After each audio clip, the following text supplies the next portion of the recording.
Back here in Bath today, actually, with the Roman baths behind me. And I've been to Bath before a few times. I actually have a video called Bath Time where I show you several sites around Bath, as well as I taste a Sally Lunn bun in the famous restaurant and some other fun things. So check out that video when you have a chance. But today I'm specifically going on the free walking tour of Bath. I only just heard about this from my friend Louise on the YouTube channel Southwest Sundays. So we came here today to take this walking tour. It's actually the mayor of Bath who has this band of volunteers that come and every day give walking tours of the city center. They last about 2 hours. They're totally free. They don't even accept tips. And they're just full of information. So I'm going to give you a little highlight here and there of our tour. Obviously, this is not going to be a 2-hour video, so this is just going to be a quick peek at some of the fun things that you see when you come on this tour.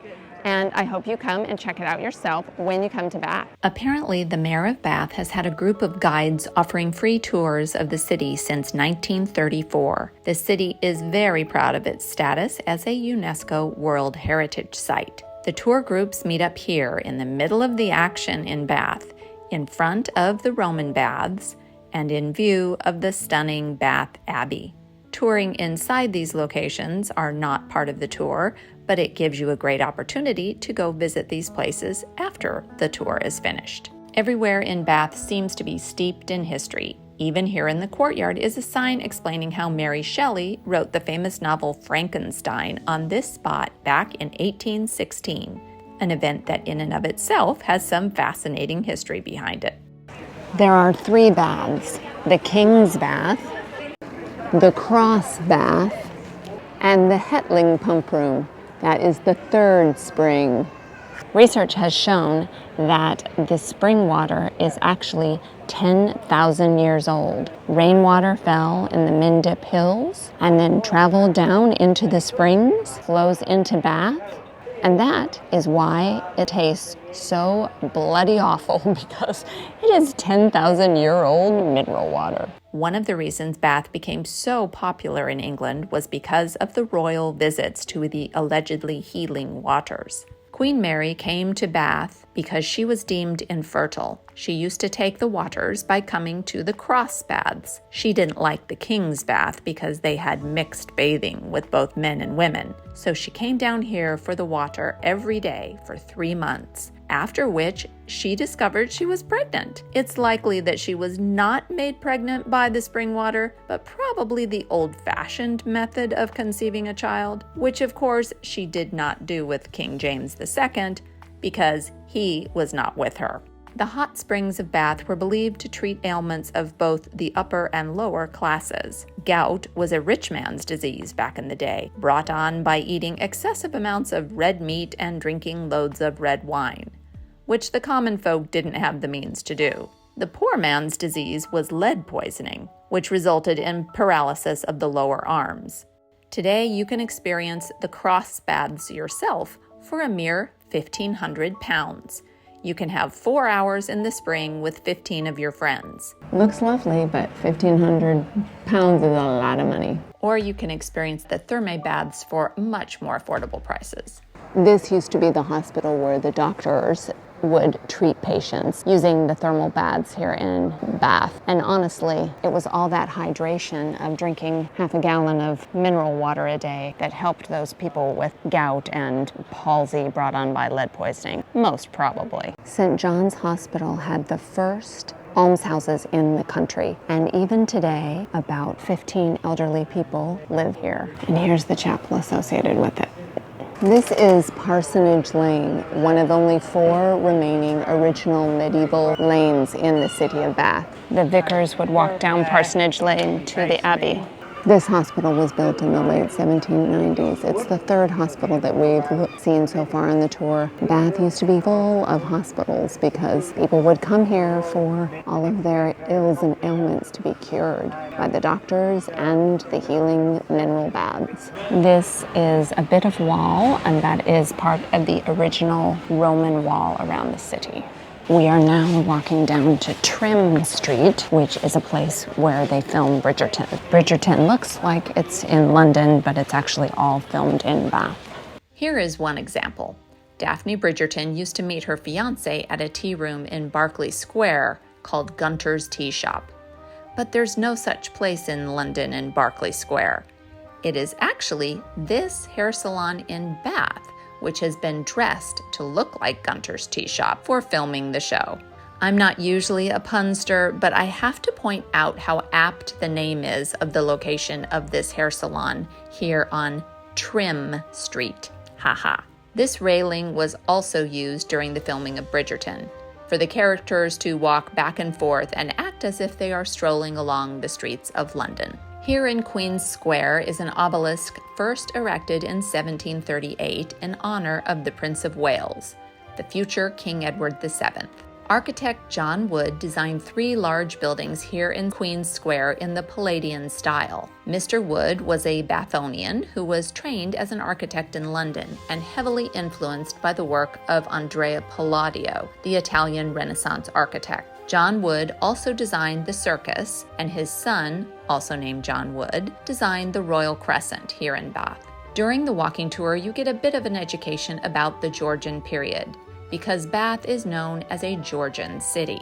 The end of the Stuart dynasty and the royal family came with Queen Anne, who had 17 pregnancies, but none produced an heir to the throne. So her successor, who had to be a Protestant, was found in Germany. Prince George of Hanover became King George I of Great Britain and Ireland. He was an unlikely English king, in that he spoke no English and had never visited England. He reigned from 1714 to 1727. Now we head up Royal Avenue for a little Jane Austen part of the tour. We are now on the Gravel Walk, a place that Jane Austen mentions in her books Persuasion and Northanger Abbey. The characters would have walks along this path, and therefore it has become famous among Austen fans. Jane may have loved the Gravel Walk, but my 2 favorite roads in Bath are these: Cheap Street and Quiet Street. That's just our speed. The Royal Crescent was built in 1767 and took 6 years to build. It used to contain 30 houses, but today there are only 4 complete houses left. In the middle is now the Royal Crescent Hotel, and number 1 Royal Crescent is a museum in case you'd like to see inside a Georgian home. I just had to include this photo because it marks the bike path to the nearby village of Weston.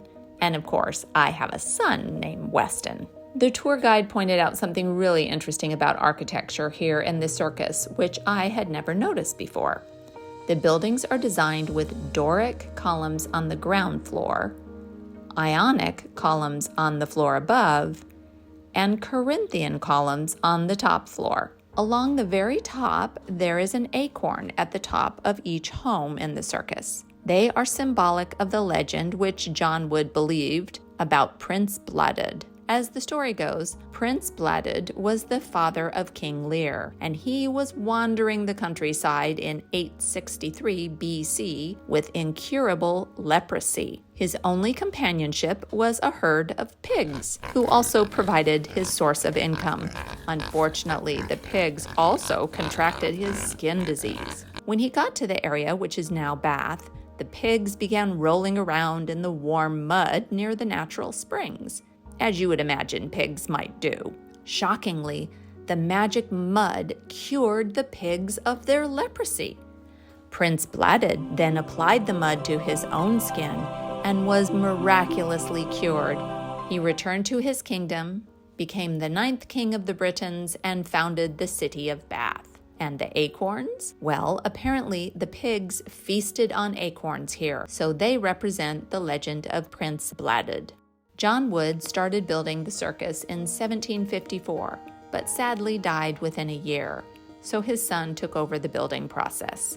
Here's an interesting note about the buildings in this area. From the aerial view, you can see that the circus and the crescent and the square come together to form the shape of a key.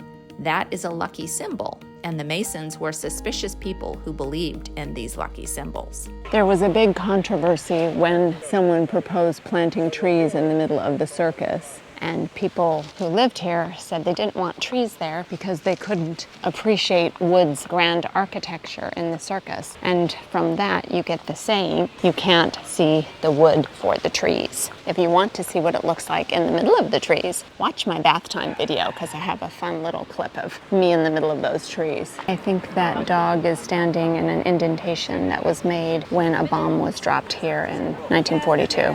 This is a war memorial to remember the bombing that happened during World War II. The air raids were particularly bad over 3 days in 1942 when the Luftwaffe took revenge for the RAF bombing northern Germany. These are the assembly rooms, a place that was always hopping in the evenings back in the Regency era. On the left side was a big ballroom, and on the right, a ladies' tea room and a gentleman's card room. There was dancing here at least 3 nights a week. The formal dancing would start around 6 p.m. and end around 8 p.m. At that point, the men would retire to play cards and gamble away their money, and the women would adjourn to the tea rooms and drink tea. This was a place known and frequented by Jane Austen. It was built by John Wood the Younger in the late 1790s. The assembly rooms and this hotel across the street were badly damaged during the World War II bombing. In fact, the hotel was flattened, but they were all rebuilt to John Wood's exact specifications in the 1950s. Sedan chairs were how wealthy people were transported back in the day. The poor souls who had to hold the handles at the front and back of the chair had to hoist it up and carry the passengers wherever they wanted to go. And they didn't just drop them at the front door. They would pick them up at their hotel, take them down to the baths, drop them off, and then collect them in the evening. They would then carry the passengers up the stairs to their room. That is why there is a landing at the top of the stairs, so that the sedan chair could be landed there to drop off the rider. This shows an example of what the bath stone looks like after soot has accumulated on it. Of course, there were fireplaces in every room, so there are loads of chimneys all over Bath, and you can imagine how much soot would accumulate on all this lovely pale bath stone. So it has to be cleaned regularly to maintain its beautiful pale color.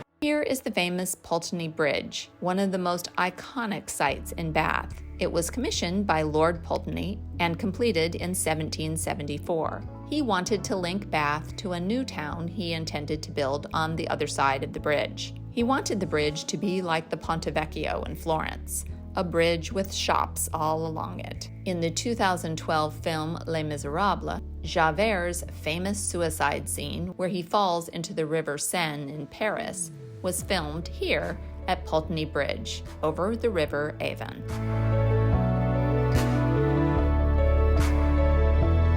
This is the east gate to the old Roman wall. There are only bits of the wall visible here and there throughout the city, and this spot near the east gate is where the walking tour concludes.